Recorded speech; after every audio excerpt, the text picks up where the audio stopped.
Hello students, week exam point YouTube channel में आपका स्वागत है। दोस्तों, आज हम इस वीडियो में एक बहुत ही महत्वपूर्ण टॉपिक पे बात करने वाले हैं, जो है कि बोर्ड एग्जाम कक्षा 10 की तैयारी कैसे शुरू करें। जैसे कि दोस्तों आपको पता है, अभी आप कक्षा 9 समाप्त करके आए हुए हैं कक्षा 10 में, और आपने कक्षा 9 में क्या पढ़ा आपको अच्छे तरीके से पता भी है, और आपने सिलेबस अपना समाप्त किया कि नहीं किया, स्कूल में क्या पढ़ाया गया, क्या आपने कंप्लीट किया। और दोस्तों, जैसे कि आपको पता है कि आपने मैथ, इंग्लिश, साइंस, हिंदी सब आप अच्छे से कंप्लीट किए हैं कि नहीं किए, तो आपको पता है, अच्छे तरीके से आप जानते हैं दोस्तों। तो आपके मन में डर एक बना हुआ है कि हम कैसे तैयारी करें ताकि हमारा जो कक्षा 10 का एग्ज़ाम होने वाला है, नया एग्ज़ाम होने वाला 2026 में आप जो एग्ज़ाम देंगे, वह कैसे हमारा एग्ज़ाम रहे और उसमें हम अच्छा से अच्छा यानी ज़्यादा से ज़्यादा अंक प्राप्त करें। दोस्तों, यही हम प्लानिंग आपको बताने वाले हैं। मात्र 10 मिनट का वीडियो होगा और आप देख लेंगे दोस्तों, तो इसमें आप कुछ ज़रूर सीखने को मिल जाएगा। ठीक, तो आइए चलिए हम इस वीडियो को शुरू करते हैं और आपको अच्छे तरीके से समझाने की कोशिश करते हैं कि आप कक्षा 10 में एक नियम के तहत पढ़ाई करके आप ज़्यादा से ज़्यादा अंक कैसे प्राप्त कर सकते हैं। क्योंकि दोस्तों आप 10 में हैं तो उतना अनुभव आपको नहीं होगा। अगर हम बताएंगे यहाँ पे, आप थोड़ा सा भी ध्यान देंगे तो आपको अच्छे तरीके से पता लग जाएगा हमको पढ़ना कैसे है। ठीक, पढ़ते तो सभी लोग दोस्तों, लेकिन पढ़ना कैसे है इस बात को ध्यान में देना है। तो आइए चलिए हम बताते हैं। छोटा छोटा पॉइंट है, 6-7 पॉइंट है, आप उसी को ध्यान में देंगे और उसी के तहत पढ़ाई करेंगे तो आप उम्मीद करते हैं आप ज़्यादा से ज़्यादा अंक जरूर लाएंगे दोस्तों। तो चलिए हम शुरू करते हैं। तो दोस्तों सबसे पहले क्या करना है आपको, सबसे पहले क्या करना है दोस्तों, स्टडी प्लान बनाना है। क्या बनाना है आपको? स्टडी प्लान बनाना है। स्टडी प्लान मतलब कि हम पढ़ाई कैसे करें। जैसे आपके पास समय है, कितने बजे आप पढ़ाई कर सकते हैं। स्टडी प्लान, देखिए स्टडी प्लान के अंदर क्या करना है आपको, ये एक प्रकार का टाइम टेबल है जिसको कह सकते हैं आप। क्योंकि दोस्तों बगैर टाइम टेबल अगर आप पढ़ाई करेंगे तो आपके काम का नहीं होगा। जैसे कि आप मान ले आज हिंदी पढ़ रहे हैं, ठीक, आज हिंदी पढ़े, उसके बाद आपको हिंदी ज़्यादा अच्छा लगता है, आज भी हिंदी पढ़ रहे हैं, कल भी हिंदी पढ़ रहे हैं, परसों भी हिंदी पढ़े, और मैथ को आप छू ही नहीं रहे हैं। ठीक, या मैथ आपको पसंद है तो मैथ आप पढ़ रहे हैं, साइंस नहीं पढ़ रहे हैं। तो इस तरीके से आप नियम बना लेंगे, किसी चीज़ का टाइम टेबल बना लेंगे दोस्तों, तो आप उस स्टडी प्लान के अंदर सब नोट किए रहेंगे तो अच्छे तरीके से उसको पढ़ पाएंगे। क्या क्या पढ़ना है, और सभी विषय को आपको बराबर समय देना दोस्तों। क्या करना है, सभी विषय को समान समय देना, ऐसा नहीं कि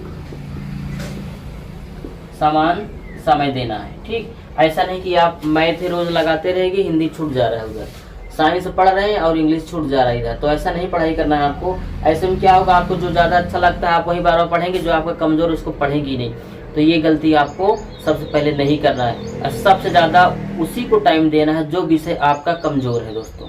ठीक, तो स्टडी प्लान के अंदर यही आप बनाएंगे कि आपको क्या पढ़ना। अब प्लान दोस्तों क्या बनाना वो आप तय करें, क्योंकि आपका समय, आप कितने टाइम कोचिंग जाते हैं, कितने टाइम स्कूल जाते हैं और कितनी टाइम आप फ्री रहते हैं। ठीक, उसी हिसाब से अपना एक प्लान बनाइए कि हमको 1 घंटा मैथ पढ़ना है, 1 घंटे इंग्लिश पढ़ना है, 1 घंटे साइंस पढ़ना है, 1 घंटे हिंदी पढ़ना।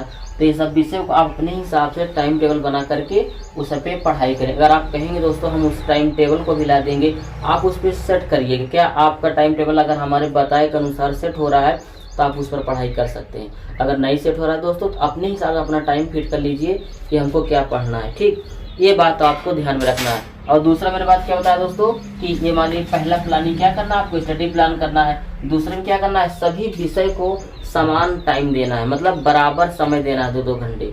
ठीक, और तीसरे नंबर पे क्या करना ध्यान देना है दोस्तों, जो चीज़ें आप पढ़ेंगे, देखिए जैसे आप स्कूल में पढ़े हैं या कोचिंग में, क्या करें दोस्तों, नोट्स जरूर बनाएं आप। ठीक, क्योंकि बगैर नोट्स का आप पढ़ाई नहीं कर पाएंगे।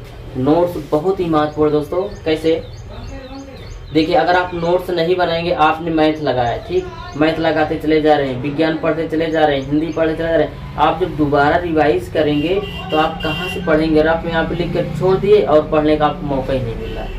इसलिए जब आप प्रॉपर अच्छे तरीके से कॉपी लेकर के नोट्स उसमें बना लेंगे दोस्तों, मैथ हो या इंग्लिश हो या साइंस हो, किसी भी चीज़ का ना पहली बार पढ़ने में थोड़ा टाइम लगता है, लेकिन जब दोबारा आपका एग्जाम नज़दीक आता है तो उसको ज़्यादा से ज़्यादा बार आपको रिवाइज करना है। ज़्यादा ना पढ़ें, जितना आपने नोट्स में कंप्लीट किया है उसी को आप बार बार पढ़ें।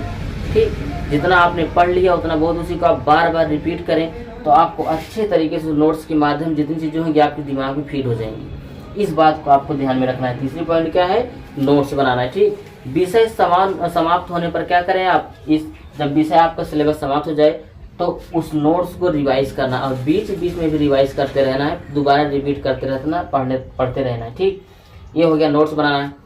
अब आगे क्या करना है दोस्तों, नोट्स कंप्लीट हो गया। ये हम क्या बता रहे हैं आपको, प्लानिंग कैसे शुरू करें। ठीक, और अगर इस तरीके से आप पढ़ाई करेंगे तो मैं उम्मीद करता हूं दोस्तों कि आप ज़्यादा से ज़्यादा, सबसे ज़्यादा अंक प्राप्त कर पाएंगे। आप भले ही कितने कमज़ोर हो, आपने 8 में क्या पढ़ा, 9th में क्या पढ़ा, 7 में क्या पढ़ा, इससे कुछ भी नहीं मतलब रखना। आप जो पढ़ रहे हैं कक्षा 10 में और आप 10 से पहुँचे हैं दोस्तों, तो उम्मीद करते हैं कि इतना सबके पास बुद्धि होता है कि वो जो बताएंगे कोचिंग में आप पढ़ लेंगे, आपके समझ में आएगा, आपको जो स्कूल में पढ़ाया जाए वो आपको समझ में आएगा और अच्छे तरीके से आप सब कुछ कंप्लीट कर सकते हैं। ठीक, जो नहीं समझा उसको 2 बार पढ़ लो, 3 बार पढ़ लो, यूट्यूब आपके पास है, मोबाइल में है, वीडियो देख लो, अच्छे से पढ़ लो, नहीं कोचिंग में जाकर पूछ लो किसी तरीके से, वहाँ से आप पढ़ाई कर सकते हो। ठीक, और चौथे नंबर पे क्या ध्यान देना दोस्तों, आपको नोट्स कंप्लीट हो गया हमारा। स्टडी प्लान के अंतर्गत हमने क्या किया, समान समय में उसको विषय दिया, पढ़ना शुरू किया, नोट्स हुआ।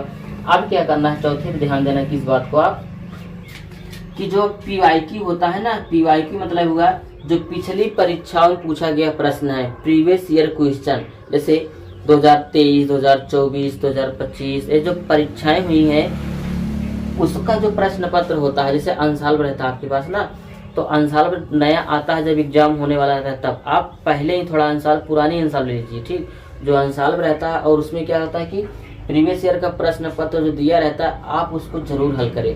हिंदी का भी, मैथ का भी, इंग्लिश का भी, साइंस का भी, सभी विषय का आप प्रीवियस ईयर क्वेश्चन को हल करें। अब देखिए, जब प्रीवियस ईयर क्वेश्चन हल करेंगे दोस्तों तो आपके यहाँ पे आएगी प्रॉब्लम। ऐसा तो है नहीं जैसे आपने क्या किया, मैथ का सेट हल करना शुरू किया और आप पूरा का पूरा जितना प्रश्न आप एक टाइम हल कर डालेंगे, ऐसा नहीं होगा। आप हल करेंगे तो आपके यहाँ प्रॉब्लम आएगी।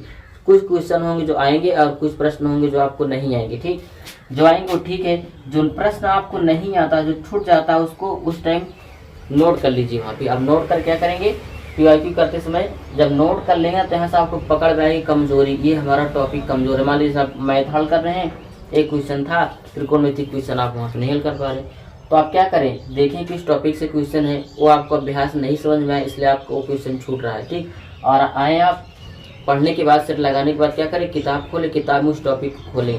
ठीक, जो टॉपिक आपका कमजोर लग रहा है उसको अच्छे तरीके से रिवाइज करें, 1 बार, 2 बार, 3 बार, उस टॉपिक जितनी सवालें हैं लगा लें। अगर फिर भी आपको नहीं समझ में आ रहा है तो आप कोचिंग की सहायता ले सकते हैं या यूट्यूब पे वीडियो देख करके अच्छे तरीके से उसको कंप्लीट कर सकते हैं। इस तरीके से दोस्तों जो आपका कमजोर विषय होगा वो भी क्या हो जाएगा, तैयार हो जाएगा। उम्मीद करता हूँ कि यह बातें आपको समझ में आ रही हैं दोस्तों। हो सकता है हमारे बताने के हिसाब से आपको कुछ फ़ायदा मिल जाए, तो बहुत अच्छी बात है दोस्तों।